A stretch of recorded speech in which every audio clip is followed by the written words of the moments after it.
আসসালামু আলাইকুম ভিউয়ার্স, আমরা আজকে অষ্টম শ্রেণীর জীবন ও জীবিকা বইয়ের দ্বিতীয় শিখন অভিজ্ঞতা দক্ষতা উন্নয়নের জানালা এই শিখন অভিজ্ঞতার যে প্রথম ছকটি আছে 2.1 সেই ছকের সমাধানটি দেখে নিব। তো এই রিডিং গুলো সব তোমরা পড়ে নিবা। আমি যদি এই রিডিং গুলো পড়ি তাহলে ভিডিওটা অনেক লং হয়ে যাবে। আর রিডিং গুলো এমন না যে তোমরা পড়লে বুঝতে পারবে না, বাংলায় যেহেতু আছে তোমরা পড়লেই বুঝতে পারবা। আমরা সরাসরি ছক 1.2 নতুন পেশার গল্প এই ছকে চলে এসেছি। তো এখানে করতে হবে একটা পেশার বর্ণনা দিতে হবে। এই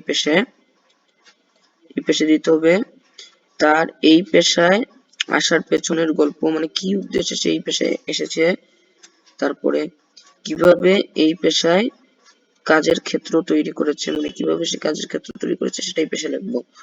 তো এভাবেই আমরা বাকিগুলা করব। তো এখন আমরা এই ছকের অ্যান্সার স্ক্রিপ্টে চলে যাব। তো ছক 2.1 নতুন পেশার গল্প।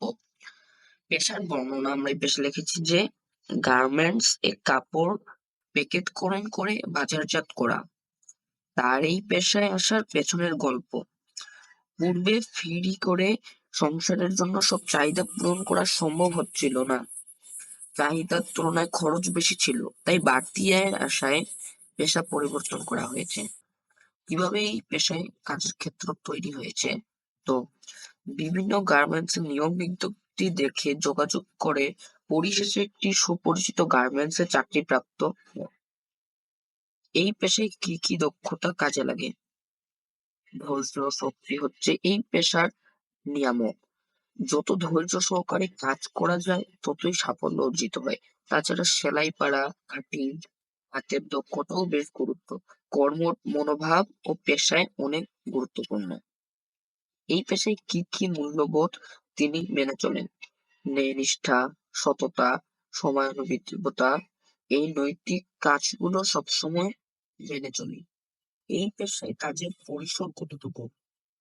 গ্রাম থেকে আন্তর্জাতিক পর্যায় পর্যন্ত এই কাজের ব্যক্তি। এই পেশার চাহিদা কেমন?